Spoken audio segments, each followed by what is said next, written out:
Toda mi vida fui un hombre honesto.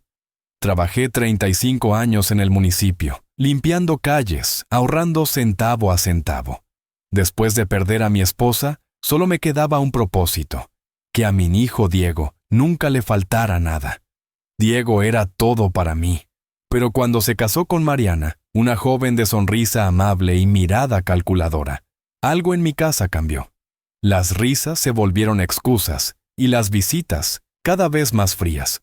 Una noche, Diego se acercó con voz dulce. «Papá, necesito comprar pañales. ¿Podrías prestarme tu tarjeta?» Solo un segundo, yo, sin pensarlo, se la di. «Amigo, antes de continuar, ¿podrías suscribirte a mi canal, por favor? Los necesito mucho a ustedes». Y cuando pidió que firmara unos papeles para un plan de ahorro familiar, también lo hice. Nunca aprendí bien a leer esos contratos, confiaba en él. Era mi hijo. Esa noche dormí con el corazón tranquilo, pensando que estaba ayudando a mi nieto. Pero al amanecer, el infierno comenzó. El teléfono no dejaba de sonar. Primero lo ignoré, luego contesté, fastidiado. «¿Señor Samuel García?» «Sí, soy yo. Le habla del Banco Nacional. Su crédito vence hoy a las 9 de la mañana y el pago de $5 millones aún no se ha recibido. Si no se regulariza la deuda en los próximos minutos, activaremos la denuncia penal». Por un momento, creí que era una broma. ¿Crédito? Debe haber un error. Yo jamás pedí nada. Los documentos están firmados con su nombre, señor García. Usted y su cónyuge figuran como titulares. Mi cuerpo se quedó helado. No tenía cónyuge. Mi esposa había muerto hace 10 años. Me temblaban las manos mientras miraba las hojas que había firmado días atrás. Plan de ahorro familiar. En la esquina inferior, el logo del banco y mi firma. De pronto, escuché sirenas afuera. Luces azules y rojas llenaban el ventanal del salón. Alguien gritó: «¡Policía! ¡Abra la puerta!». Miré por la ventana. Y allí estaban, los hombres de uniforme, el vecino mirando, y mi mundo derrumbándose frente a mis ojos. Mi propio hijo me había vendido por $5 millones. Abrí la puerta con las piernas temblando. 3 oficiales entraron sin pedir permiso. Uno de ellos llevaba una carpeta gruesa bajo el brazo. El que parecía estar al mando me miró de arriba abajo como si ya me hubiera juzgado.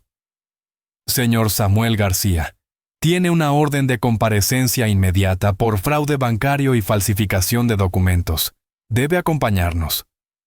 Las palabras me golpearon como puños. Fraude. Falsificación. Yo, que nunca había robado ni un alfiler en mi vida. Tiene que haber un error, oficial. Yo no he hecho nada malo. Mi hijo me pidió que firmara unos papeles, pero eran para un ahorro familiar.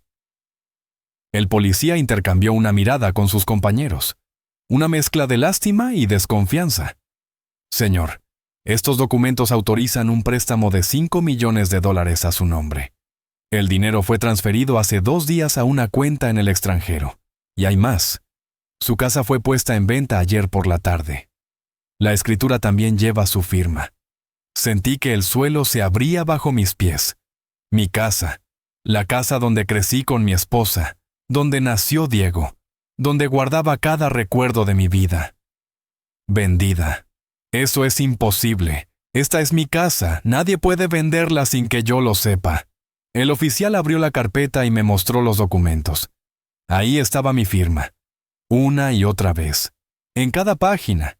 Reconocí mi letra torpe, las mismas letras irregulares que siempre me avergonzaron porque aprendí a escribir de adulto. Pero lo que más me dolió fue ver otra firma junto a la mía, la de Diego, como mi representante legal. ¿Dónde está su hijo, señor García? Esa pregunta me destrozó, porque en ese momento lo supe. Diego había huido. Intenté llamarlo, 1, 2, 10 veces. El teléfono sonaba y sonaba hasta que una voz mecánica me informó que el número ya no estaba disponible. Busqué a Mariana. Mismo resultado. Habían desaparecido. Los vecinos ya estaban en la calle, mirando el espectáculo. Doña Lucía, la señora que me saludaba cada mañana, ahora me observaba con miedo. como si yo fuera un criminal peligroso. Don Ernesto, el dueño de la tienda de la esquina, negaba con la cabeza en señal de decepción. Me subieron a la patrulla. Las esposas no fueron necesarias porque yo no opuse resistencia. ¿Cómo iba Paul a hacerlo? Estaba roto por dentro. Durante el trayecto a la comisaría, el oficial más joven me habló sin mirarme. Señor, he visto muchos casos así. Familias que se destruyen por dinero. Pero lo que hizo su hijo es de lo peor que he visto. Lamento mucho lo que está pasando. Sus palabras me confirmaron lo que mi corazón se negaba a aceptar. Diego no había cometido un error. Esto fue planeado, calculado, ejecutado con frialdad. En la estación de policía me hicieron esperar en una sala fría y sin ventanas. Las horas pasaban como siglos. Finalmente entró un detective de traje arrugado y rostro cansado. Se sentó frente a mí y encendió una grabadora. Señor García, soy el detective Ramírez. Necesito que me cuente todo desde el principio y no se deje nada, absolutamente nada. Le conté todo. Desde el día en que Diego llegó con Mariana a presentármela como su novia, hasta esa mañana en que me pidió los datos de mi cuenta para comprar pañales. El detective tomaba notas sin interrumpirme, pero su expresión se volvía más seria con cada palabra. ¿Su hijo tenía acceso a sus documentos personales? Sí, vivía conmigo. Bueno, se había mudado hace 6 meses, pero venía seguido. Yo nunca le negué nada. Es mi único hijo. ¿Alguna vez notó comportamientos extraños? ¿Deudas? ¿Problemas de dinero? Tragué saliva. Ahí estaba la verdad que yo había ignorado por amor de padre. Hace un año perdió su trabajo en la constructora. Me dijo que estaba buscando algo mejor, pero las visitas se hicieron más frecuentes. Siempre necesitaba dinero prestado. $100 aquí, 200 allá. Yo se los daba porque pensaba que estaba pasando por un momento difícil. Mariana estaba embarazada y yo quería ayudar. Llegó a nacer el bebé. Me quedé helado. Nunca había visto al bebé. Mariana siempre tenía excusas cuando le preguntaba. Está durmiendo. Tiene fiebre. Mejor otro día. Y yo, como un tonto, aceptaba sus palabras sin cuestionar. No, nunca lo vi. El detective cerró su libreta y me miró fijamente. Señor García, tengo que ser honesto con usted. Esto no pinta bien. Según nuestras investigaciones preliminares, el dinero fue transferido a una cuenta en las Islas Caimán, pocas horas después de que usted firmara los documentos. Su hijo y su nuera tomaron un vuelo privado hacia Cancún ayer por la noche. Desde ahí, perdimos su rastro. ¿Y la casa? La compró un empresario chino mediante una transacción express. Pagó en efectivo. Legalmente, ya no es su propiedad. Tiene 72 horas para desalojarla. Sentí que me ahogaba. Sin casa, sin dinero, sin hijo. A mis 65 años, me habían dejado en la calle como un perro. ¿Qué va a pasar conmigo? El detective suspiró profundamente. Depende. Si logramos demostrar que usted fue víctima de engaño y no cómplice, podría librarse de cargos criminales. Pero el banco va a demandar. Y si no puede pagar, irá a prisión por fraude. La ley no distingue entre estúpido y criminal, señor García. Lo siento. Estúpido. Esa palabra me atravesó como una bala. Tenía razón.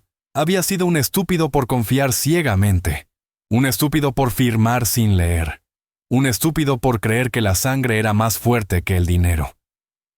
Me dejaron ir esa tarde con una citación para comparecer ante el juez en una semana. Cuando regresé a mi casa, había un candado nuevo en la puerta y un letrero que decía, «Propiedad privada no pasar». Me senté en la acera frente a lo que había sido mi hogar durante 40 años. Los vecinos pasaban de largo evitando mi mirada. Nadie quería ser visto hablando con el estafador. Cayó la noche y yo seguía ahí, sin saber qué hacer ni a dónde ir. No tenía familia, no tenía amigos cercanos. Solo había tenido a Diego. Entonces sonó mi teléfono. Un número desconocido. Por un segundo, mi corazón saltó esperanzado. Tal vez era Diego arrepentido. Tal vez llamaba para decirme que todo era un malentendido. Contesté con la voz quebrada. ¿Diego? Pero no era mi hijo. Era una voz de mujer, fría y calculadora. Hola, Samuel. Soy Mariana. Solo llamaba para decirte algo importante. Mi sangre se heló al escuchar su voz. Esa misma voz que me había llamado papá con tanto cariño, que me había abrazado en las cenas familiares, que me había prometido cuidar de Diego. ¿Dónde está mi hijo? ¿Qué le hiciste? Ella soltó una risa suave, casi musical, como si estuviera disfrutando cada segundo de mi agonía. Diego está aquí conmigo, descansando en una playa paradisíaca, tomando piña colada mientras tú... Bueno, tú estás sentado en la calle como un mendigo. Qué irónico, ¿verdad? ¿Por qué? ¿Por qué me hicieron esto? Yo les di todo. Los ayudé siempre. Exacto, Samuel. Nos diste todo, pero muy lento. Diego y yo no teníamos tiempo para esperar a que te murieras y heredar migajas. Necesitábamos el dinero ahora, y tú, con tu firma torpe y tu confianza ciega, nos lo diste todo en bandeja de plata. Mis manos temblaban tanto que casi dejo caer el teléfono. Mi hijo jamás habría hecho esto solo. Tú lo envenenaste. Tú lo convertiste en esto. ¿Envenenarlo? Por favor, Samuel. Diego siempre fue ambicioso. Cuando lo conocí estaba hasta el cuello en deudas de juego. ¿Sabías eso? No, claro que no. Porque él te mostraba la cara del hijo perfecto mientras apostaba tu dinero en casinos. Yo solo le mostré una salida más eficiente. Sentí náuseas. Mi hijo era un jugador, un mentiroso, un extraño. ¿Y el bebé? También era mentira. Mariana rió con más fuerza. Nunca hubo bebé, viejo tonto. Solo un cojín bajo mi blusa y tus ganas desesperadas de ser abuelo. Funcionó a la perfección. Cada vez que mencionaba al niño, tú sacabas la billetera sin preguntar. Las lágrimas comenzaron a rodar por mis mejillas. No era tristeza, era furia. Una furia que no había sentido nunca en mi vida. Te van a encontrar. La policía ya está buscándolos. Van a pudrirse en la cárcel. Oh, Samuel, siempre tan ingenuo. ¿Crees que no pensamos en eso? El dinero ya está dividido en 20 cuentas diferentes, en 5 países distintos.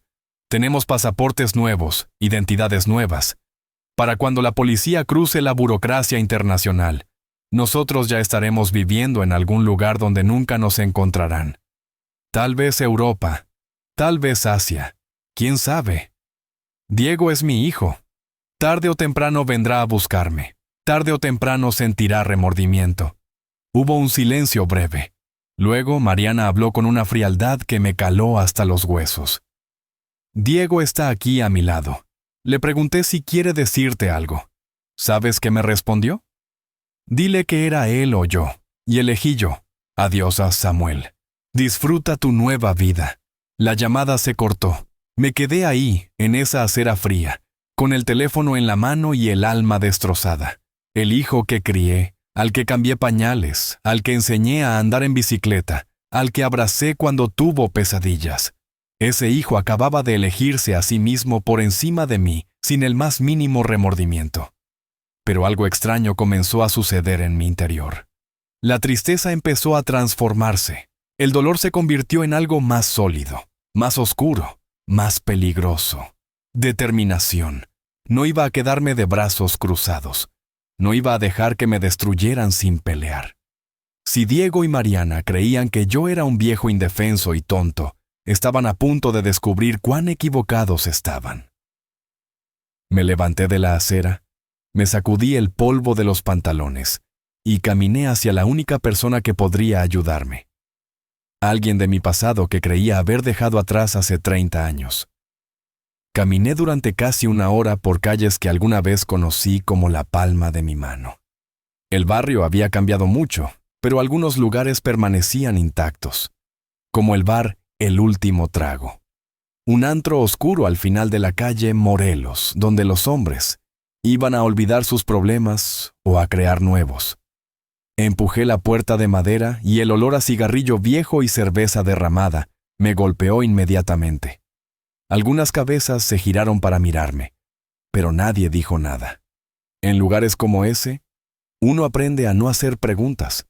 Al fondo, en la mesa de siempre, estaba él. 20 años mayor, con más canas y más arrugas, pero inconfundible. Vicente el Cuervo Maldonado. Mi compañero de infancia, el hombre que eligió el camino que yo decidí no tomar. Me acerqué despacio. Vicente levantó la vista de su vaso de whisky y por un momento pareció ver un fantasma. Samuel García, creí que estabas muerto, o peor, convertido en santo. Ninguna de las dos. Necesito tu ayuda, Cuervo. Él señaló la silla frente a él. Me senté. El cantinero se acercó, pero Vicente lo despidió con un gesto. Lo que íbamos a hablar no era para oídos curiosos. No nos hemos visto en 30 años, y vienes directo a pedirme ayuda. Debe ser grave, le conté todo, sin omitir detalles. La traición de Diego, el dinero robado, la casa vendida, la llamada de Mariana. Vicente escuchó en silencio, tomando sorbos de su bebida, con esa mirada penetrante que siempre me había intimidado. Cuando terminé, se reclinó en su silla y silbó suavemente. Tu hijo es una basura, Samuel. Pero supongo que ya lo sabes. La pregunta es, ¿qué esperas que haga yo? Tú tienes contactos, gente que puede encontrar a cualquiera. Necesito saber dónde están. ¿Y después qué? ¿Vas a confrontarlos?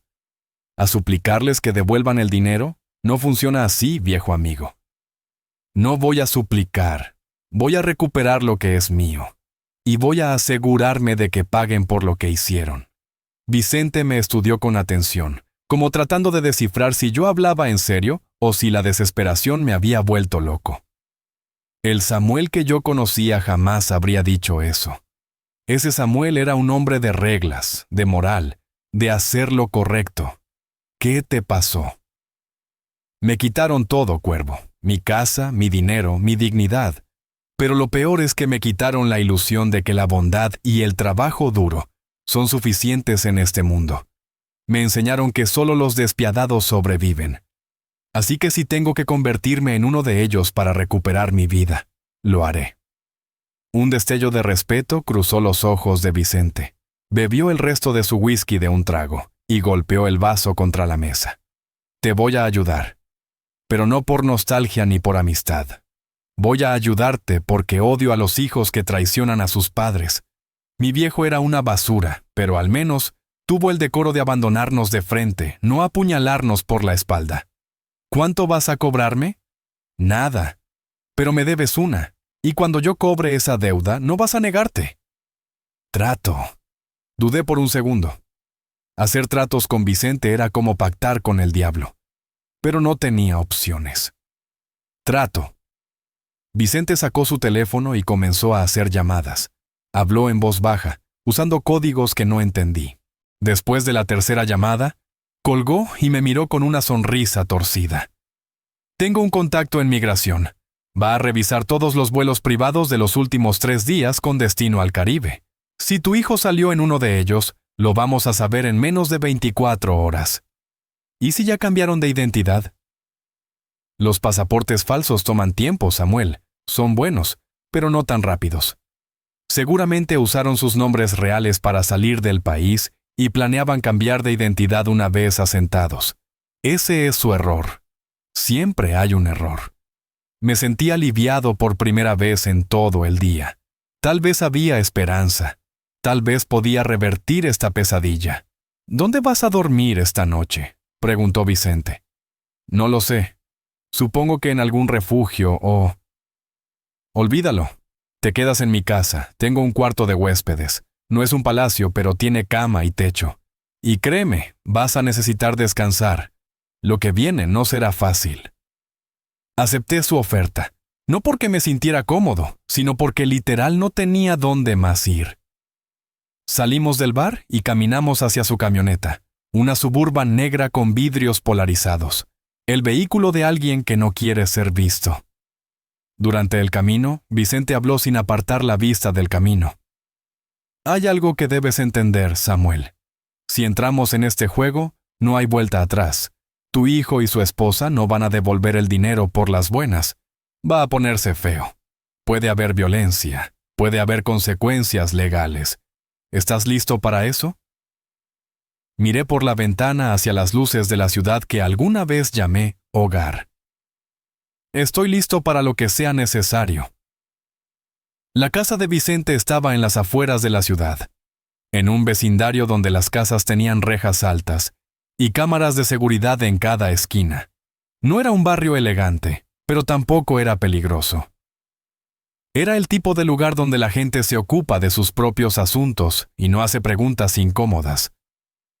Me mostró el cuarto de huéspedes. Era simple: una cama, un armario viejo y una ventana con cortinas gruesas. Pero después de haber pasado la tarde sentado en una acera, me pareció un palacio. Descansa. Mañana temprano tendremos noticias. No pude dormir. Cada vez que cerraba los ojos veía el rostro de Diego de niño, sonriéndome con esa inocencia que ahora sabía que era falsa, o que había muerto en algún momento sin que yo me diera cuenta. ¿En qué momento perdí a mi hijo? ¿O nunca lo tuve realmente? A las 6 de la mañana escuché golpes en mi puerta. Samuel, despierta. Tenemos algo. Me levanté de un salto y salí al comedor. Vicente estaba frente a su laptop, con una taza de café humeante y expresión seria. Mi contacto encontró el vuelo. Tu hijo y su esposa salieron en un jet privado hacia Cancún hace 48 horas.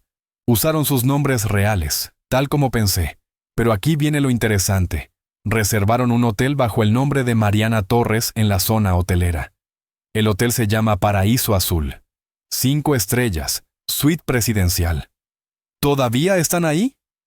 Según el registro, sí. No han hecho el check-out. Sentí una mezcla de euforia y terror. Los había encontrado. ¿Pero ahora qué?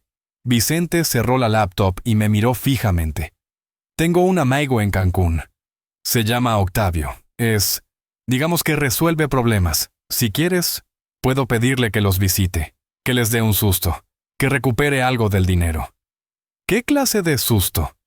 El tipo de susto que hace que la gente devuelva lo robado sin hacer preguntas. Sabía a qué se refería. Violencia, intimidación. Cosas que yo había evitado toda mi vida. Pero una parte de mí, esa parte que despertó cuando Mariana se rió de mi dolor, quería que sufrieran. Hazlo. Pero quiero estar ahí. Quiero verlos a los ojos cuando se den cuenta de que no soy el viejo tonto que creyeron. Vicente sonrió. Me caes mejor así, Samuel. El tipo bueno nunca gana. Ya era hora de que lo entendieras. Esa tarde tomamos un vuelo comercial hacia Cancún. Vicente pagó los boletos en efectivo y usamos nombres falsos. Me explicó que era mejor no dejar rastros digitales de nuestro viaje. Yo simplemente asentí, dejando que él manejara los detalles. Durante el vuelo, me preguntó algo que me tomó por sorpresa. ¿Alguna vez pensaste en matarlo? ¿A Diego? No, yo no podría. Mentira. Todos hemos pensado en matar a alguien que nos traicionó. La diferencia es que la mayoría no tiene el valor de admitirlo ni de hacerlo. Pero tú estás aquí, en un avión hacia un lugar donde nadie te conoce, con un hombre como yo. Algo en ti quiere sangre, Samuel. Aunque no lo digas en voz alta. No respondí porque no podía negarlo. Una parte de mí, pequeña pero creciente, quería ver a Diego sufrir como yo había sufrido. Aterrizamos en Cancún al atardecer. El calor húmedo me golpeó apenas salimos del aeropuerto. Vicente llamó a Octavio y en menos de 20 minutos, una camioneta blindada se detuvo frente a nosotros. Octavio era un hombre enorme, de casi 2 metros de altura, con brazos cubiertos de tatuajes y una cicatriz que le cruzaba el rostro desde la frente hasta la barbilla. Cuando me dio la mano, sentí que podría romperme los huesos con solo apretar. Así que este es el papá traicionado. Vicente me contó tu historia. Qué feo, hermano. Pero tranquilo, vamos a arreglar las cosas. Subimos a la camioneta y nos dirigimos hacia la zona hotelera. Las luces de neón y los turistas felices contrastaban brutalmente con la oscuridad que cargábamos en nuestros corazones. ¿Cuál es el plan?, pregunté. Octavio me miró por el espejo retrovisor. Simple. Entramos al hotel, subimos a la suite. Tocamos la puerta. Cuando abran, les damos una pequeña conversación persuasiva. Y si no cooperan... Se tocó la cintura donde claramente llevaba un arma. No quiero que nadie muera. Nadie va a morir si ellos son inteligentes. Pero déjame decirte algo, don Samuel. La gente que roba $5 millones a su propio padre no suele ser muy inteligente. Llegamos al Hotel Paraíso Azul. Era tan lujoso como su nombre lo sugería. Mármol, fuentes, palmeras iluminadas. Todo pagado con mi dinero, con mi sufrimiento. Entramos por una puerta lateral que Octavio conocía. Subimos por las escaleras de servicio hasta el piso 12. Suite 1204. Suite presidencial. Nos detuvimos frente a la puerta. Mi corazón latía tan fuerte que pensé que todos podían escucharlo. Octavio sacó su arma y me miró. ¿Listo, don Samuel? Tragué saliva. No estaba listo. Pero no había vuelta atrás. Listo. Octavio tocó la puerta con fuerza. 1, 2, 3 veces. ¡Servicio a la habitación! Escuchamos pasos del otro lado. La mirilla de la puerta se oscureció por un segundo. Luego, la voz de Mariana, nerviosa. No pedimos nada.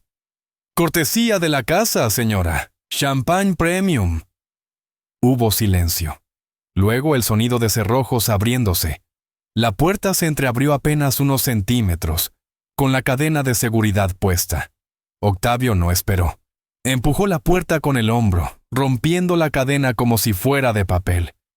Entramos en tropel, y ahí, en medio de una suite que costaba más por noche que mi salario mensual, estaban ellos. Diego, con el rostro pálido del terror, y Mariana gritando. Pero lo que vi a continuación me dejó helado. Diego no estaba solo asustado, estaba herido. Tenía un vendaje ensangrentado en el costado y parecía no poder sostenerse en pie sin ayuda. Y junto a él, sentado en el sofá con una copa de vino en la mano y una sonrisa de depredador, había otro hombre. Un hombre que reconocí de inmediato, aunque no lo había visto en persona nunca. Era el empresario chino que había comprado mi casa. El hombre en el sofá no se inmutó ante nuestra entrada violenta. Tomó un sorbo de su vino con calma, como si hubiera estado esperándonos. «Llegas tarde, Samuel García. Te estaba esperando hace 2 días». Su español era perfecto, sin el más mínimo acento. Me quedé paralizado. ¿Cómo sabía mi nombre? ¿Cómo sabía que vendría? Octavio apuntó su arma hacia él, pero el hombre levantó una mano con gesto aburrido. «Baja eso. No seas ridículo. Si quisiera matarte ya estarías muerto. Hay 3 francotiradores apuntando a esta habitación desde edificios cercanos, uno para cada uno de ustedes». Vicente y Octavio intercambiaron miradas. Vicente habló por primera vez. «¿Quién demonios eres?» El hombre dejó su copa sobre la mesa de cristal y se puso de pie. Era más bajo de lo que parecía sentado, pero su presencia llenaba la habitación. «Me llamo Wei Chang. Y soy la razón por la que tu hijo sigue con vida, Samuel».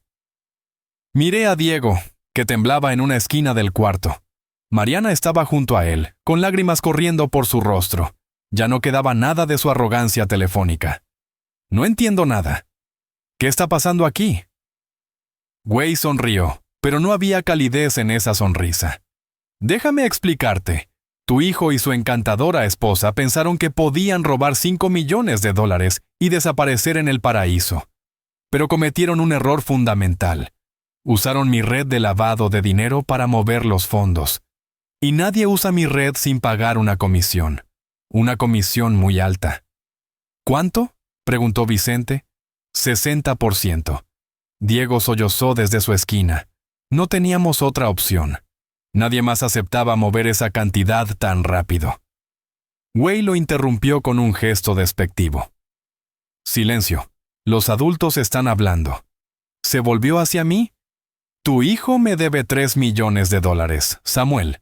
Dinero que no tiene, así que le hice una propuesta. O me pagaba con su vida, o traía a su padre para saldar la deuda. Eligió la segunda opción, naturalmente. Los cobardes siempre eligen sobrevivir». Sentí que la habitación giraba. Diego no solo me había traicionado una vez, Me había vendido 2 veces. Primero mi dinero, luego mi vida.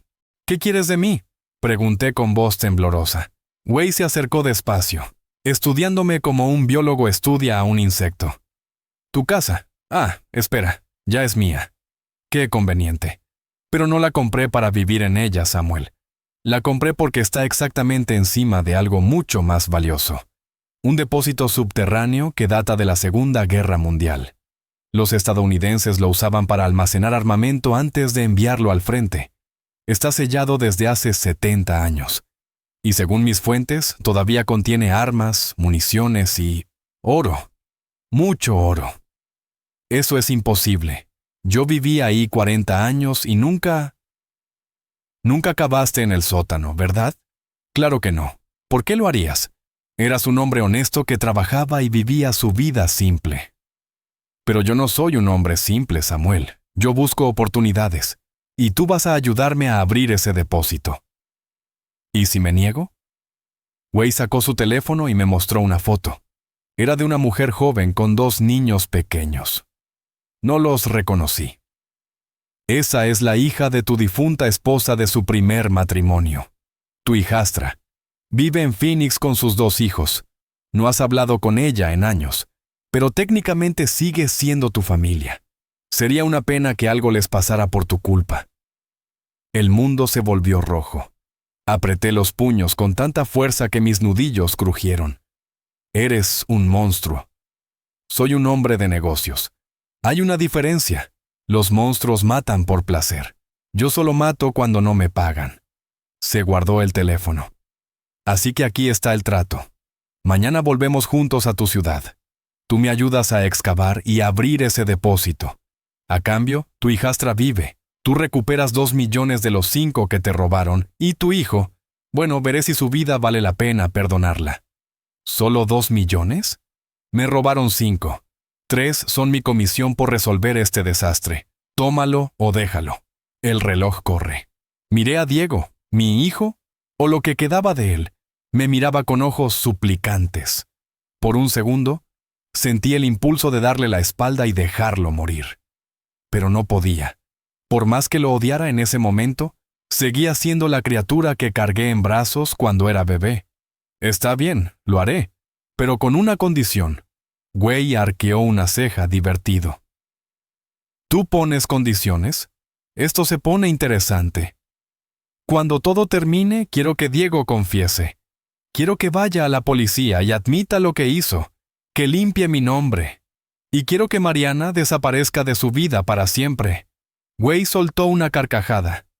Me caes bien, viejo. Tienes agallas. Está bien, trato hecho. Si me ayudas a conseguir el oro, haré que tu hijo cante como un canario en comisaría. Y en cuanto a ella, miró a Mariana con desprecio. Tengo clientes en Europa que pagan bien por esposas problemáticas. Se encariñarán con ella.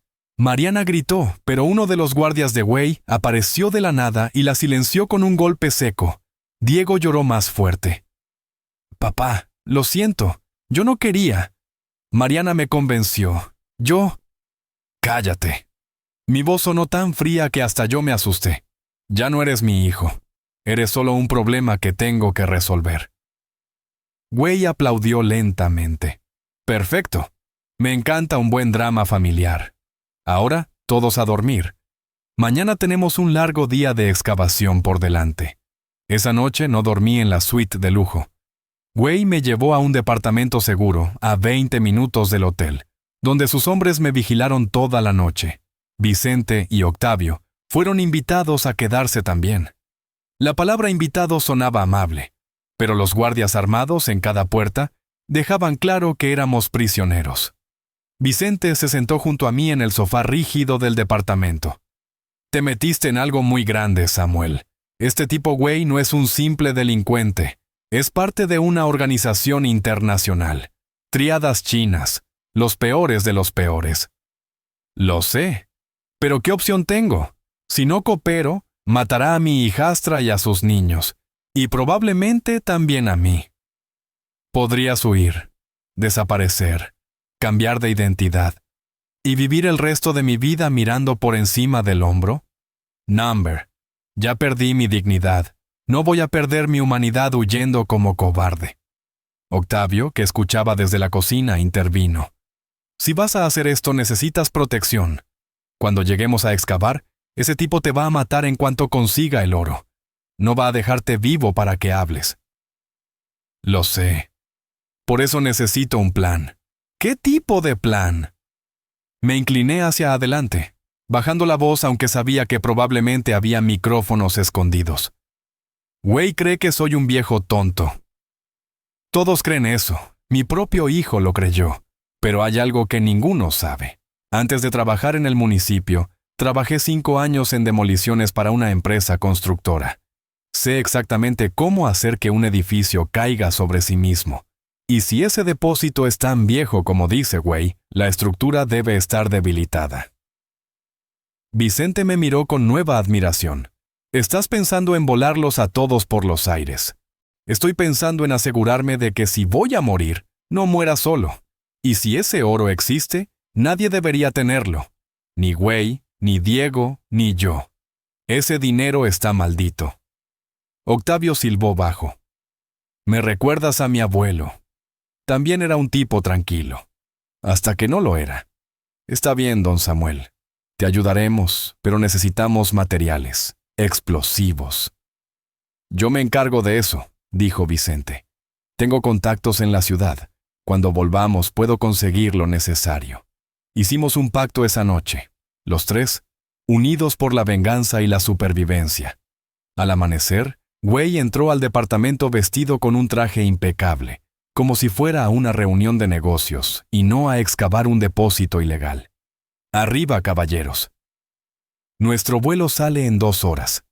Nos subieron a una camioneta con vidrios polarizados y nos llevaron a un hangar privado en las afueras de Cancún.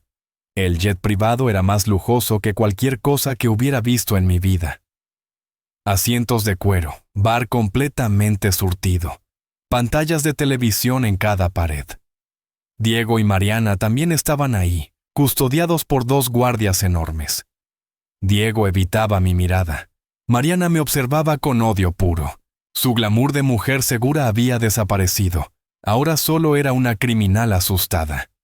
Durante el vuelo, Wei se sentó frente a mí con una copa de champaña. Cuéntame algo, Samuel.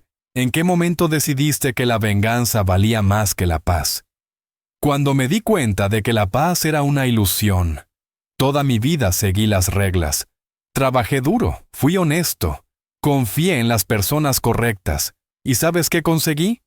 Traición, pobreza, humillación. Así que sí, decidí que la venganza vale más. Al menos la venganza es honesta. Wei asintió lentamente. Eres más sabio de lo que pareces. La mayoría de la gente tarda toda una vida en aprender esa lección. Algunos nunca la aprenden, por eso son víctimas eternas. ¿Y tú? ¿Qué te convirtió en esto? Wei miró por la ventana hacia las nubes.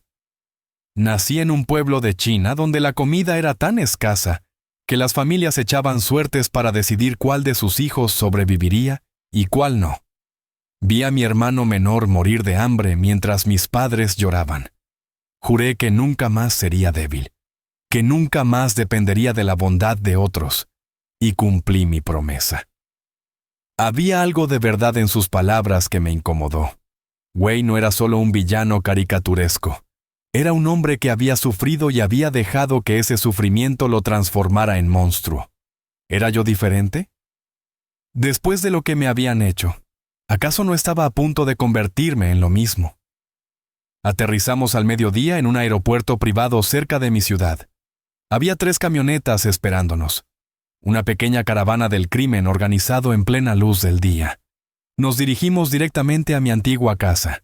El nuevo candado había sido reemplazado y la propiedad estaba acordonada con cinta que decía «Proyecto en construcción. Prohibido el paso». Wei había trabajado rápido. Ya tenía permisos falsos, documentación falsa, incluso trabajadores falsos que parecían obreros normales, pero que claramente eran parte de su organización. «El sótano», ordenó Wei. Entramos a la casa. Ver mi hogar así, vacío y frío, me dolió más de lo que esperaba. Los cuadros habían sido removidos, los muebles desaparecidos. Solo quedaban las paredes y los recuerdos. Bajamos al sótano. Era un espacio pequeño que yo usaba para guardar herramientas y cajas viejas. Pero Wei señaló la pared del fondo. Ahí. Según los planos que conseguí, el depósito está exactamente detrás de esa pared, 4 metros bajo tierra. Los hombres de Wei comenzaron a demoler la pared con martillos neumáticos. El ruido era ensordecedor. El polvo llenaba el aire. Después de una hora de trabajo, la pared cedió. Y detrás de ella, efectivamente, había un túnel descendente. Wei sonrió como un niño en Navidad. Sabía que tenía razón. Vamos, Samuel. Tú primero. Me dieron una linterna y me empujaron hacia el túnel. Era estrecho y húmedo, con olor a tierra vieja y metal oxidado. Cada paso me alejaba más de la luz del sótano. Después de descender por lo que pareció una eternidad, llegamos a una puerta de metal macizo. Estaba sellada con candados antiguos, pero Wei tenía equipo para cortarlos. Cuando la puerta finalmente se abrió, el aire que salió era tan viejo que nos hizo toser a todos. Wei entró primero, iluminando el espacio con una linterna potente, y entonces lo vi. El depósito era real. Había cajas de municiones apiladas, armas cubiertas de óxido, y en el centro, baúles. Docenas de baúles metálicos. Wei abrió uno con una palanca, y el brillo del oro nos cegó a todos. «Dios mío», susurró uno de sus hombres. Wei rió como un demente. «Hay suficiente oro aquí para comprar un país pequeño. Samuel, eres un hombre afortunado. Sin saberlo, dormiste sobre una fortuna durante 40 años. Yo no dije nada. Solo observaba las cajas, las armas, la estructura del techo, calculando. Tenía razón. La estructura estaba debilitada, agrietada. Cualquier explosión colapsaría todo el depósito, y todos los que estábamos dentro moriríamos aplastados. Vicente me miró desde el otro lado del cuarto. Hizo un gesto sutil con la cabeza. Él también lo había notado. El plan estaba en marcha. Solo necesitábamos el momento correcto. Wei ordenó a sus hombres que comenzaran a sacar los baúles de oro uno por uno. El trabajo era lento y agotador. Cada baúl pesaba más de 100 kilos, y la escalera angosta dificultaba el transporte. Pero Wei no tenía prisa. Estaba saboreando su victoria. Diego y Mariana habían sido traídos al depósito también, obligados a cargar junto con los demás. Ver a mi hijo, sucio y exhausto, cargando el oro que había robado en mi nombre, me produjo una sensación extraña. No era satisfacción, era tristeza. La muerte de algo que alguna vez fue puro. Vicente se acercó a mí, fingiendo examinar una caja de municiones. Octavio consiguió lo que necesitábamos. Está arriba. Cuando yo dé la señal, tienes que salir corriendo. No mires atrás. ¿Y tú? Yo me aseguraré de que Wei no te siga. Vicente, eso significa... Lo sé. Pero he vivido una vida larga y llena de pecados, Samuel. Si tengo que morir, que sea haciendo algo que valga la pena. Algo que mi padre habría respetado. Quise protestar, pero Wei gritó desde el otro lado del depósito. «Ustedes dos, dejen de perder el tiempo y ayuden». Pasaron 3 horas más. Finalmente, el último baúl fue sacado del depósito. Wei estaba eufórico, dando órdenes para que cargaran todo en camiones refrigerados, donde el oro quedaría oculto entre carne congelada, una técnica que había usado antes. Excelente trabajo, caballeros, y especialmente tú, Samuel. Cumpliste tu parte del trato, así que también yo cumpliré la mía. Se acercó a Diego y le puso una mano en el hombro. Tu padre quiere que confieses, que vayas a la policía y limpies su nombre. ¿Vas a hacerlo? Diego, roto y derrotado, asintió entre lágrimas. Sí, lo haré. Lo prometo. Wei sacó un teléfono y marcó un número. Detective Ramírez, por favor. Tengo información sobre el caso García. Esperó. Sí, detective. Tengo al culpable aquí conmigo. Diego García. Va a confesar todo, pero necesito que venga solo. sin refuerzos. Es un asunto delicado. Cuando colgó, me miró con esa sonrisa de tiburón. El detective estará aquí en 30 minutos. Tu hijo confesará. Tu nombre quedará limpio. Y tú recibirás tus 2 millones como acordamos. ¿Y Mariana? Ya no es tu problema. Mariana intentó gritar, pero uno de los guardias la arrastró hacia una de las camionetas. Sus gritos se fueron apagando mientras la alejaban. Nunca volví a verla, y honestamente no me importó. Wei se preparaba para irse cuando Octavio apareció en la entrada del sótano. «Jefe, hay un problema. Uno de los camiones no arranca». Wei maldijo en chino y subió las escaleras. Varios de sus hombres lo siguieron, dejándome solo con Diego, Vicente y 2 guardias. Este era el momento. Vicente me miró y asintió casi imperceptiblemente. Luego, con un movimiento más rápido de lo que creí posible para un hombre de su edad, sacó un arma oculta en su tobillo y disparó a los 2 guardias antes de que pudieran reaccionar. «¡Corre, Samuel! ¡Ahora!», Diego gritó, confundido y aterrado. Yo corrí hacia las escaleras sin mirar atrás. Arriba, escuché más disparos, gritos, caos. Octavio estaba en la puerta del sótano. «¡Muévete, don Samuel! ¡30 segundos!». Me agarró del brazo y me arrastró fuera de la casa. Vicente apareció detrás de nosotros, sangrando de un hombro pero aún en pie. «¡El detonador!», gritó Octavio. Vicente sacó un control remoto de su chaqueta. Wei y sus hombres salieron de la casa disparando. Una bala pasó rozando mi oreja. «Esto es por todos los viejos que fueron traicionados», gritó Vicente. Y presionó el botón. La explosión fue ensordecedora. La casa entera se elevó en el aire por un segundo antes de colapsar sobre sí misma. Las llamas brotaron desde el sótano, consumiendo todo: el depósito, el oro, las armas, todo enterrado bajo toneladas de escombros y fuego. Wei gritó algo en chino, una maldición o un lamento, antes de que una segunda explosión lo envolviera. Vi su silueta consumirse en las llamas, y entonces todo quedó en silencio. Solo el crepitar del fuego y el sonido de sirenas aproximándose. Estábamos tirados detrás de un auto abandonado. Mis oídos zumbaban, mi ropa estaba cubierta de polvo y quemaduras. Pero estaba vivo. Vicente también. Octavio nos ayudó a levantarnos. «Tenemos que irnos. La policía llegará pronto». «Espera», dije mirando las ruinas humeantes. «Diego». Vicente me miró con tristeza. No salió Samuel. Mi hijo había muerto. Sí, me había traicionado, pero seguía siendo mi hijo. «Tenemos que hablar con la policía». «¿Estás loco?». Octavio me agarró del brazo. «Si hablamos, terminaremos en prisión. No hay testigos. Pero el detective Ramírez viene en camino». Vicente se frotó la cara. «Entonces, sé más listo. Samuel, tú te quedas. Le dices que recibiste una llamada anónima sobre Diego. Que llegaste cuando la casa explotó. Octavio y yo desaparecemos». No me gustaba el plan, pero no tenía alternativa. Me quedé sentado en la acera, mirando las llamas. Llegaron bomberos, luego policía y finalmente el detective Ramírez. «¿Señor García?». «¿Qué pasó?». Le conté la historia acordada, llamada anónima, explosión. No sé más. Ramírez me estudió con desconfianza.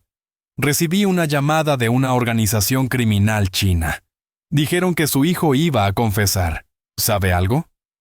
«Solo sé que mi hijo me traicionó. Y ahora está muerto». Los bomberos encontraron 11 cuerpos carbonizados. Uno era Diego. Después de 8 horas de interrogatorio, me dejaron ir. «Señor García, lamento su pérdida.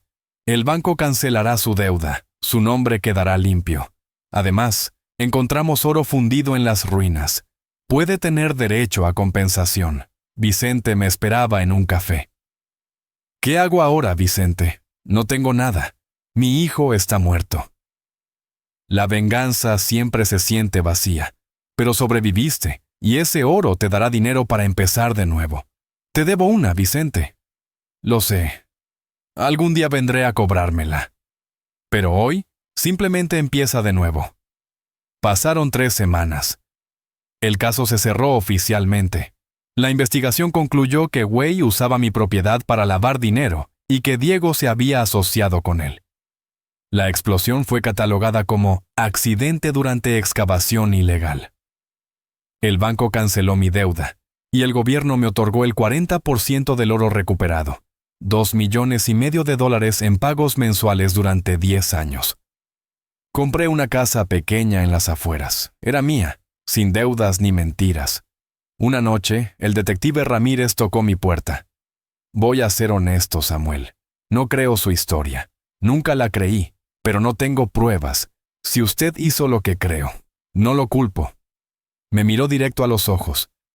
Hay gente buscando a Vicente Maldonado, asociados de Wei que quieren venganza. Si sabe dónde está, dígale que desaparezca. Llamé a Vicente inmediatamente.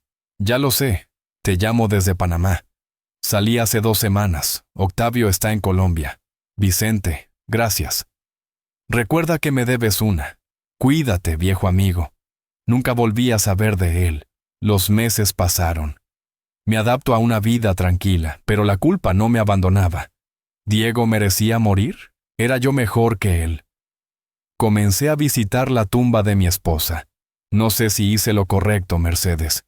Nuestro hijo está muerto por mi culpa. Un día, un hombre joven se acercó. «Señor García, soy Carlos, amigo de Diego. Él me dio esto para usted». Me entregó una carta con la letra de Diego. «Papá, si lees esto estoy muerto. Necesito que sepas que siempre te admiré, pero también te odié porque eras tan perfecto y yo nunca pude estar a tu altura. Comencé a apostar porque era lo único donde podía ganar. Luego las deudas crecieron y Mariana me ofreció una salida terrible. No pido perdón. Solo quiero que sepas que deseaba ser como tú, pero era demasiado cobarde. A mi manera retorcida te amé. Diego». Las lágrimas corrieron sin control. Carlos dijo, «Diego estaba roto. Y la gente rota hace cosas terribles, pero nunca dejó de verte como su héroe». La leí una y otra vez, y me di cuenta. Diego nunca tuvo oportunidad. Lo puse en un pedestal tan alto que solo podía caer. Quizás si hubiera sido más humano con él, nada de esto habría pasado. Pero no podía cambiar el pasado. Solo vivir con él. Esa noche no pude dormir. La carta de Diego me perseguía. Deseaba ser como tú. Pero era demasiado cobarde para intentarlo. ¿Cuándo dejé de ser un padre y me convertí en un estándar inalcanzable? A las 3 de la madrugada, decidí revisar las pertenencias de Diego que la policía me había devuelto. Le pedí a un técnico que recuperara datos de su teléfono destruido. Lo que encontré me destrozó. Había un video grabado la noche antes de todo. Diego, borracho. «Papá, si ves esto, lo siento. Sé que voy a hacerte daño, pero estoy desesperado. Me van a matar si no pago. Mariana dice que es la única forma, y yo soy tan débil que le creo». Se limpia las lágrimas. «Te amo. Eres el mejor hombre que he conocido. Y yo soy el peor hijo. Perdóname, papá. Aunque sé que no puedes». Me quedé llorando en la oscuridad. Diego sabía que me estaba destruyendo, y yo lo había matado sin darle oportunidad de arrepentirse de verdad. Llamé al detective Ramírez. «Soy Samuel García. Necesito confesarle algo». «¿Estás seguro? Las confesiones a las 3 de la mañana rara vez son buena idea». «Yo lo maté. Yo maté a mi hijo y a Wei. Fui yo». Ramírez suspiró. «No diga nada más por teléfono. Nos vemos mañana a las 9 en mi oficina». A las 9 en punto estaba sentado frente a él. ¿Realmente quiere confesar? Prisión. Probablemente cadena perpetua. A su edad, moriría en una celda. No puedo vivir con esto. No puedo pretender que soy una víctima cuando soy un asesino. Ramírez sacó una grabadora y sorpresivamente la apagó. He sido detective por 27 años. La justicia no siempre es blanca o negra. A veces es muy gris. No entiendo. Su hijo lo traicionó. Wei era un monstruo. Usted hizo lo que el sistema legal nunca habría podido hacer. Fue brutal e ilegal, pero ¿fue injusto? Pero maté a mi hijo. Su hijo se mató a sí mismo el día que decidió traicionarlo. Y si confiesa, si va a prisión, eso devolverá a Diego. Eso cambiará algo. No. Exacto. Pero tiene $2,500,000 y el resto de su vida. Puede usar ese dinero para hacer algo bueno, ayudar a familias, crear una fundación, cualquier cosa que le dé significado a este infierno. ¿No me van a arrestar? No tengo pruebas, Samuel.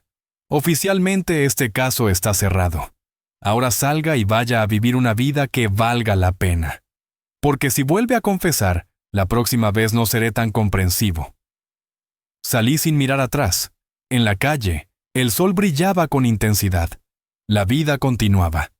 Gente yendo a trabajar, niños camino a la escuela, parejas tomadas de la mano. Y yo ahí, un asesino perdonado por un detective con conciencia gris. No me sentía libre. Pero tampoco completamente perdido. Quizás Ramírez tenía razón. Quizás podía hacer algo bueno con el tiempo que me quedaba. Pasaron 6 meses desde aquella conversación con el detective Ramírez. 6 meses en los que desperté cada mañana con el peso de la culpa, pero también con algo nuevo. Propósito. Usé parte del dinero para comprar un pequeño local en el centro de la ciudad. Lo convertí en un centro de asesoría gratuita para personas mayores, víctimas de fraude familiar. Un lugar donde pudieran encontrar ayuda sin ser juzgados. Lo llamé Casa Mercedes, en honor a mi esposa. Ella siempre decía que la bondad no era debilidad, sino la forma más difícil de fortaleza. Tardé 65 años en entenderla. Contraté a 2 abogados jóvenes, a una trabajadora social y ofrecí mis servicios como consejero voluntario. Yo, que apenas sabía leer contratos hace un año, ahora ayudaba a otros a descifrar las letras pequeñas que esconden las grandes tragedias. La ironía era tan pesada que a veces me hacía sonreír con amargura. El primer caso fue el de doña Marta, una señora de 72 años cuyo hijo le había robado su pensión completa durante 3 años. Él falsificó su firma, abrió cuentas bancarias a su nombre, gastó todo en apuestas y drogas. Soy una tonta, señor García, una vieja tonta que creyó en su propio hijo. Esas palabras me atravesaron, porque yo había dicho exactamente lo mismo. No es tonta, doña Marta, es una madre. Y los padres confiamos porque es lo que se supone que debemos hacer. El error no es suyo, es de quien traicionó esa confianza. Trabajamos en su caso durante 2 meses. Encontramos irregularidades, pruebas de falsificación, testigos. El hijo fue arrestado. Doña Marta recuperó parte de su pensión. Cuando vino a agradecerme, tenía lágrimas de alivio. Usted me devolvió algo más valioso que el dinero, señor García. Me devolvió la certeza de que no estoy loca, de que no merecía lo que me hicieron. Vi en sus ojos el mismo dolor que yo había sentido. La misma traición. Pero también vi esperanza. Esperanza de que la justicia puede llegar sin tener que mancharse las manos de sangre. Esa fue la diferencia entre su historia y la mía. Ella no tuvo que quemar a su hijo vivo para obtener paz. Los casos se multiplicaron. Hijos que robaban herencias, nietos que estafaban a abuelos, parejas que manipulaban a viudos vulnerables. Cada historia era un espejo distorsionado de la mía. Y en cada caso que resolvíamos, sentía que una pequeña parte de mi culpa se aligeraba. No desaparecía, nunca desaparecería, pero se volvía más soportable. Una tarde lluviosa de octubre, mientras cerraba el centro, escuché que la puerta se abría. Era tarde, casi las 8 de la noche. Era una mujer joven. Tendría unos 25 años. Con cabello oscuro recogido en una coleta despeinada por la lluvia. Sus ojos eran grandes y asustados. Temblaba. ¿Es usted Samuel García? Algo en su rostro me resultó vagamente familiar. Sí, soy yo. Pero ya cerramos. Si necesitas ayuda, puedes regresar mañana a las 9. No puedo esperar.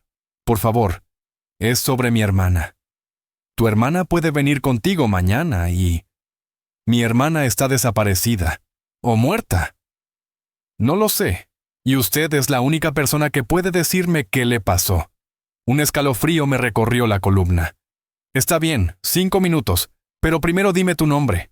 Ella tragó saliva. Me llamo Camila. Camila Torres. El mundo se detuvo. Torres. Mariana Torres. Tu hermana es Mariana, dije. No era una pregunta. Los ojos de Camila se llenaron de lágrimas. Sí, y sé quién es usted. Sé lo que mi hermana le hizo. Sé que destruyó su vida. Y sé que probablemente me odia por venir aquí. Pero no tengo a nadie más. La policía no me ayuda, pero yo necesito saberlo. Necesito saber qué le pasó. Una parte de mí quería decirle que no me importaba, que su hermana merecía lo que le hubiera pasado. Pero otra parte, la parte que estaba tratando de reconstruir, recordó algo. Camila no era Mariana. Los pecados de la hermana no eran los pecados de esta chica. Siéntate. Pero necesito que entiendas algo. Lo que voy a contarte no será fácil de escuchar. Camila se sentó y sacó una fotografía arrugada. Era Mariana, años más joven, sonriendo genuinamente con un brazo alrededor de una Camila niña. Mi hermana no siempre fue mala, señor García. Cuando éramos niñas, ella era mi heroína. Me protegía. Compartía su comida conmigo cuando papá se gastaba el dinero en alcohol. Una vez golpeó a un hombre que intentó tocarme inapropiadamente. Su voz se quebró. No sé en qué momento mi hermana murió, y en su lugar quedó esa otra persona, esa mujer fría capaz de hacer lo que le hizo a usted. La gente cambia. Tu hermana me llamó después de robarme todo. ¿Sabes qué me dijo? Que yo era un viejo tonto, que nunca hubo bebé, que todo fue teatro. Se rió de mí mientras yo estaba en la calle sin nada. No mostró ni un gramo de remordimiento. Camila asintió lentamente. Lo sé. Mariana tenía esa capacidad terrible de desconectar su empatía cuando necesitaba dinero. Pero yo también sé que después, cuando estaba sola, lloraba. La escuché muchas veces. La escuché llorar y decir nombres de personas a las que había lastimado, incluido el suyo. ¿Me estás diciendo que sentía remordimiento? No lo sé. Tal vez sí. Tal vez era solo culpa momentánea. Pero necesitaba que supiera eso, porque quiero creer que algo de mi hermana real todavía existía. Nos quedamos en silencio. La lluvia seguía golpeando las ventanas. ¿Dónde está tu hermana ahora?, pregunté finalmente. Desapareció hace 8 meses. La última vez que hablé con ella fue 2 días después de la explosión donde murió Diego. Me llamó llorando histéricamente. Dijo que unos hombres chinos la habían secuestrado. Dijo que la iban a vender, que por favor llamaran a la policía. Y luego la línea se cortó. Reporté su desaparición, pero la policía dijo que ella era una fugitiva, que probablemente huyó del país. Pero yo sé que no fue así. Ese terror era real. La historia encajaba. Wei Shang había arrastrado a Mariana hacia las camionetas esa noche en Cancún. Había mencionado clientes en Europa que pagan bien por esposas problemáticas. Tráfico humano. Miré a Camila y vi el mismo dolor desesperado que yo había sentido buscando respuestas sobre Diego. Camila, ¿realmente quieres saber qué le pasó a tu hermana? Porque una vez que lo sepas, no podrás dejar de saberlo. Algunas verdades son tan pesadas que te cambian para siempre. Ella me sostuvo la mirada con determinación. Ya estoy cambiada, señor García. Llevo 8 meses sin dormir bien. Quizás la verdad sea horrible, pero al menos será definitiva. Podré comenzar a hacer el duelo. Reconocí esa mirada. Era la misma que yo había tenido cuando decidí ir detrás de Diego a Cancún. Está bien, te diré lo que sé, pero primero necesito que entiendas que yo no soy inocente en esta historia. Las decisiones que tomé contribuyeron a lo que le pasó a tu hermana. Camila asintió. Solo quiero la verdad. Y entonces, se la conté. Le conté sobre Wei Shang y su organización criminal. Le expliqué cómo Diego y Mariana habían usado sus servicios sin poder pagar. Le describí aquella noche en Cancún, la suite de hotel, las amenazas de Wei. Y finalmente, le conté lo último que vi de su hermana. siendo arrastrada hacia una camioneta mientras gritaba, destinada a ser vendida en algún mercado negro. Omití mi participación en la explosión. Algunas confesiones eran demasiado peligrosas. Cuando terminé, Camila estaba pálida como un fantasma. ¿Entonces ella está haciendo? No lo sé con certeza. Pero Wei Chang murió en aquella explosión. Su organización se desmanteló. Es posible que quien compró a tu hermana la liberara cuando su proveedor desapareció. Es posible que lograra escapar. Pero también es posible que... No terminé la frase. No necesitaba hacerlo. Camila lloró en silencio durante varios minutos. Yo permanecí quieto, permitiéndole procesar. Conocía ese llanto. Era el llanto de aceptar que alguien a quien amas está perdido para siempre, que nunca tendrás un cierre real, que vivirás con un espacio vacío donde debería estar esa persona. Finalmente, ella habló con voz ronca. Gracias por no mentirme. Todos los demás me han dado falsas esperanzas. Tal vez está bien, tal vez volverá. Mantén la fe. Pero yo ya sabía, desde aquella llamada sabía que no la volvería a ver. Solo necesitaba que alguien me lo confirmara para poder empezar a dejarla ir. Se puso de pie lentamente, como si sus piernas apenas pudieran sostenerla. Una última pregunta, señor García. ¿La odia? ¿Odia a mi hermana por lo que le hizo? Pensé cuidadosamente antes de responder. La odié. Durante mucho tiempo. Pero el odio es como beber veneno y esperar que la otra persona muera. Al final solo me estaba lastimando a mí mismo. Ahora solo siento tristeza. Tristeza por lo que pudo haber sido y nunca fue. Por todas las vidas arruinadas, incluida la de tu hermana. Porque al final, ella también era víctima de sus propias decisiones. Camila asintió y caminó hacia la puerta. Antes de salir, se giró una última vez. Mi hermana no merecía que usted fuera amable conmigo. Pero lo fue. Eso dice más de usted que cualquier otra cosa. Gracias, señor García. Y... lo siento. Siento todo lo que ella le hizo. No tienes que disculparte por los pecados de tu hermana, Camila. Tú no eres ella. Después de que se fue, me quedé sentado en la oscuridad de mi oficina por horas, mirando la fotografía que Camila había olvidado sobre mi escritorio. Mariana y Camila, dos niñas sonrientes que no sabían los horrores que les esperaban. Pensé en Diego también, en todas las fotos que tenía de él cuando era niño. ¿En qué momento los niños inocentes se convierten en adultos capaces de traicionar a sus propios padres? ¿Es la vida quien los corrompe? ¿Son las decisiones que toman? ¿O hay algo roto en su interior desde el principio que nosotros, cegados por el amor, nos negamos a ver? No tenía respuestas, solo preguntas que me perseguirían el resto de mi vida. Finalmente apagué las luces del centro y salí a la noche lluviosa. Caminé hacia mi auto pensando en todo lo que había perdido y todo lo que, extrañamente, había ganado. Casa Mercedes estaba ayudando a personas.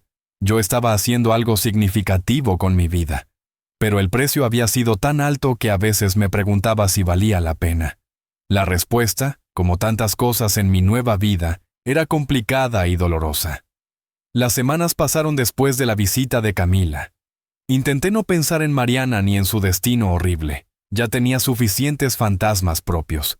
Casa Mercedes seguía creciendo. Cada semana llegaban más casos, más ancianos destruidos por la avaricia de sus seres queridos. Algunos los podíamos ayudar. Otros casos estaban demasiado avanzados. Para esos solo podíamos ofrecer consuelo. Me convertí en una figura paterna para muchos de ellos. Irónico, considerando que había fracasado con mi propio hijo. Pero quizás precisamente porque había fracasado, podía entender su dolor. Una tarde de noviembre, mi teléfono sonó. Número desconocido. ¿Samuel García? La voz era masculina, profunda, con un acento extraño. ¿Quién habla? Mi nombre no es importante, pero necesito que sepa algo urgente. Vicente Maldonado está en problemas graves. Mi corazón se detuvo. Vicente. El hombre que me había ayudado cuando todos me abandonaron. ¿Qué clase de problemas? Los socios de Wei Chang finalmente lo encontraron. Le dieron un ultimátum: pagar $3 millones en 48 horas o morir. No solo él, sino también su familia, su exesposa, sus 2 hijos, sus 3 nietos. Todos. ¿Por qué me llamas a mí?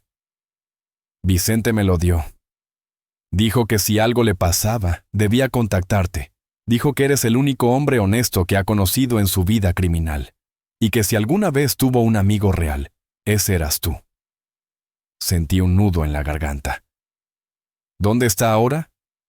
En un almacén en las afueras de Ciudad de Panamá. Lo tienen vigilado. Si intenta escapar, lo matan. Si no paga en 36 horas, lo matan de todas formas, lentamente. Y luego irán por su familia. ¿Y qué se supone que haga yo? Vicente dice que tienes dinero. Dinero del oro. Dice que si pudieras ayudarlo, lo harías. Pero también dice que si no puedes o no quieres, lo entiende. No es tu responsabilidad. Solo quería que supieras qué le pasó. $3 millones. Era más de lo que tenía disponible. Tendría que vender mi casa, liquidar inversiones, pedir préstamos. La respuesta lógica era decir que no. Vicente había elegido su vida. No era mi responsabilidad salvarlo. Pero entonces recordé estar sentado en aquella acera, sin nadie en el mundo. Y recordé a Vicente apareciendo, ofreciéndome ayuda sin pedir nada. Me dio techo, comida y el medio para recuperar justicia. Sin él, yo probablemente estaría en prisión, o muerto. Dile a Vicente que voy para allá, y dile que soy un idiota, pero que los idiotas a veces hacen las cosas correctas por las razones equivocadas. Escuché algo que podría haber sido una risa. Él dijo que dirías eso. También dijo que te dijera que no vengas, que es demasiado peligroso. Dile que se joda. Nos vemos en Panamá. Colgué antes de pensarlo 2 veces. Llamé al detective Ramírez. Eran casi las 11 de la noche. García, esto tiene que ser importante. Lo es. Necesito tu ayuda y necesito que no hagas preguntas. Hubo un suspiro largo. ¿Qué necesitas? Información sobre operaciones de las triadas chinas en Panamá. Nombres, direcciones, estructuras de poder. Y lo necesito hace 5 minutos. Mierda, Samuel. ¿En qué te metiste? En nada. Pero un amigo sí. Y le debo la vida. ¿Vicente Maldonado? No respondí. El silencio fue confirmación. Ese hombre es veneno. Si lo ayudas, vas a llamar la atención equivocada. Ya tengo la atención equivocada. Desde que sobreviví a la explosión y me quedé con el oro, estoy en su radar. Lo único que cambia es si voy a esconderme como cobarde o si voy a ser proactivo. Ramírez suspiró profundamente. Dame 6 horas. Te mandaré lo que pueda conseguir. Pero si vas a Panamá y haces algo estúpido, yo no puedo protegerte. Podrías terminar en una prisión panameña. Lo sé. Y aún así tengo que ir. ¿Por qué? ¿Qué te debe ese hombre que vale arriesgar todo lo que has construido? Pensé en Casa Mercedes, en los ancianos que dependían de nosotros. Me devolvió algo que creía haber perdido. Me devolvió la capacidad de sentir que valgo algo. Y eso vale más que cualquier cantidad de dinero o seguridad. Ramírez guardó silencio un momento. Eres más complicado de lo que aparentas, García. Está bien. Tendré la información en unas horas, pero prométeme que volverás. Haré mi mejor esfuerzo. Empecé a hacer preparativos. Llamé a mi banco y solicité un retiro de emergencia. $800,000, lo máximo que podían darme en 24 horas. No era suficiente, pero era un inicio. Luego llamé a los abogados de Casa Mercedes y les di acceso completo a mis cuentas. Les dije que si algo me pasaba, ese dinero debía seguir financiando el centro. Empaqué una maleta pequeña, ropa oscura, cómoda. Metí también documentos falsos que Vicente me había conseguido meses atrás, solo por si acaso. A las 5:05 de la mañana, Ramírez me envió un archivo encriptado. Contenía dossiers completos sobre la organización que tenía a Vicente. Nombres, fotografías, propiedades, patrones de comportamiento. También incluía una nota. Samuel, esta gente no negocia, no perdonan. Si entras en su mundo, sales muerto o convertido en uno de ellos. No hay tercera opción, al menos lleva protección. Conozco a alguien en Panamá que puede ayudarte. Su número está al final. Dile que Ramírez te envió. Abrí mi caja fuerte y saqué el arma que Vicente me había dado hace un año. Nunca la había disparado. Pero si iba a enfrentarme a criminales profesionales, necesitaba algo más que buenas intenciones. A las 7 estaba en el aeropuerto, esperando un vuelo directo a Ciudad de Panamá. Pagué en efectivo, usando uno de los nombres falsos. En la sala de espera, llamé a Casa Mercedes y dejé un mensaje diciendo que tenía una emergencia familiar, que todo estaría bien. Era una mentira, y probablemente todos lo sabían. El vuelo duró 4 horas. No pude dormir. Solo miraba por la ventana preguntándome si estaba haciendo lo correcto. Aterricé en Panamá al mediodía. El calor húmedo me golpeó. Tomé un taxi hasta un hotel discreto que Ramírez había recomendado, un lugar donde no hacían preguntas. En mi habitación revisé la información. El almacén donde tenían a Vicente estaba en una zona industrial rodeado de edificios abandonados. Perfecto para mantener prisionero a alguien. Llamé al número del contacto de Ramírez. ¿Sí? Ramírez me dio tu número. Necesito ayuda con un asunto delicado. ¿Cuán delicado? Rescatar a alguien de las triadas chinas, esta noche. Hubo una pausa larga. Eso no es delicado. Eso es suicida. Va a costar mucho. Tengo 800,000 en efectivo. Y puedo conseguir más si es necesario. 800 es suficiente. Pero necesito saber, ¿estás dispuesto a matar? Porque estos tipos no se van a rendir pacíficamente. Pensé en Diego ardiendo. Pensé en Wei Shang. Ya tenía sangre en mis manos. ¿Qué importaba un poco más? Haré lo que sea necesario. Bien, nos vemos en 2 horas en el Parque Bolívar. Ven solo. Si veo algo sospechoso, desaparezco. Colgó. Las 2 horas siguientes fueron las más largas de mi vida. El Parque Bolívar estaba lleno de gente cuando llegué. Me senté en una banca. Esperé 5 minutos antes de que alguien se sentara junto a mí. Era un hombre de unos 40 años, cicatriz en la ceja, ojos de soldado. Ramírez dice que eres de fiar. Espero que tenga razón. No es trampa. Solo quiero sacar a mi amigo. Nadie saca a alguien de manos de los hermanos del dragón. Pero tengo un plan. Entramos al almacén a las 2 de la mañana. Neutralizamos guardias, liberamos a tu amigo, salimos. 15 minutos máximo. ¿Y yo qué hago? Serás el conductor. Esperarás con el motor encendido.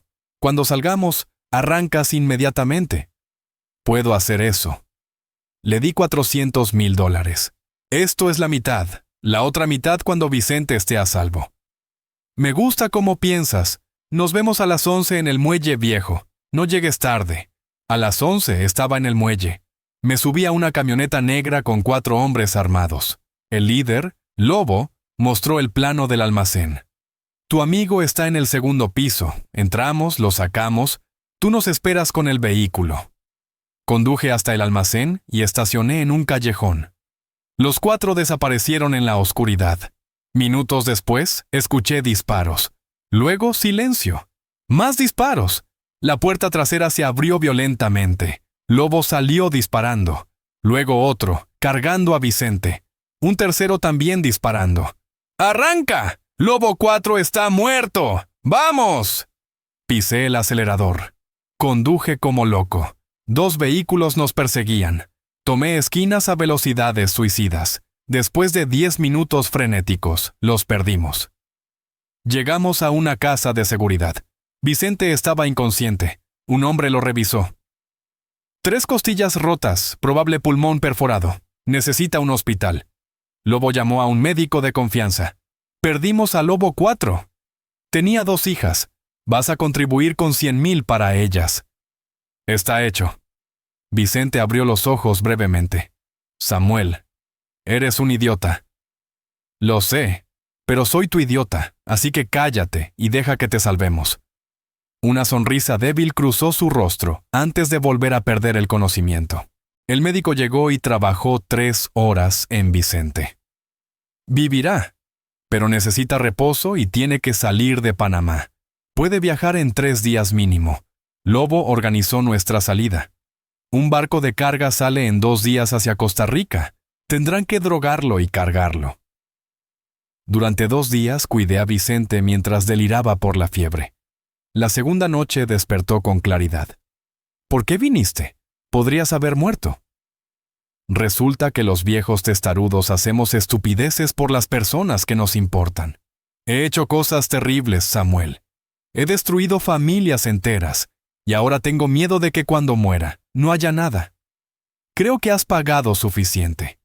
Si hay algún Dios llevando cuentas, estás cerca de estar a mano. A medianoche tomamos el barco hacia Costa Rica, 30 horas de viaje. En San José compramos boletos a Johannesburgo. El vuelo fue de 22 horas. Pensé en todo lo sucedido. Había empezado como un hombre honesto y me convertí en algo que no reconocía. En Johannesburgo, los contactos de Vicente nos llevaron a una clínica. Me quedé 3 días asegurándome de su recuperación. La noche antes de irme, Vicente me dio un sobre. $500,000, dinero limpio. Úsalo para Casa Mercedes. Ayuda a más gente. Vicente, no puedo. Sí puedes, porque eres mejor hombre que yo. ¿Nos volveremos a ver? Es mejor que no, pero ayudarte fue lo único realmente bueno que hice, y eso cuenta. Nos abrazamos. Volé de regreso. Deposité el dinero de Vicente en Casa Mercedes. Una tarde, la trabajadora social entró. «Hay alguien aquí, Camila Torres». Camila entró, más determinada que antes. «Encontré a mi hermana. Está viva, en Rumania. Una organización la rescató. Está muy mal, pero quiere hablar contigo». Me entregó una carta de Mariana. «Samuel, no espero perdón. Destruí tu vida y viví un infierno que merecía. Me vendieron 7 veces. Le di a la policía rumana una declaración completa. Me van a extraditar. Voy a prisión. Necesitaba que supieras que lo siento. Diego te amaba. En los últimos días lloraba por ti. Decía que había destruido al único hombre que siempre creyó en él. Gracias por ayudar a Camila cuando no tenías razón para hacerlo. Mariana». Las lágrimas corrieron por mi rostro. ¿Está bien, señor García? Sí. Creo que por primera vez en mucho tiempo. Estoy bien. Entendí que la justicia no es venganza. Mariana iba a prisión. Diego estaba muerto. Wei estaba muerto. Vicente escondido en África. Y yo estaba aquí, vivo, ayudando a otros, convirtiendo mi dolor en propósito. ¿Había ganado? Perdí mi hijo, mi casa, mi inocencia. Pero seguía siendo humano. No dejé que la oscuridad me consumiera. Convertí las cenizas en cimientos de algo nuevo. Esa noche me senté en mi porche con café, mirando las estrellas. Pensé en todos los que habían muerto, en todos los que habían sufrido, y sonreí. Porque a pesar del precio imposible, había una verdad innegable. Samuel García, el viejo que fue traicionado, robado, destruido. Samuel García había sobrevivido, y eso, al final, era lo único que realmente importaba.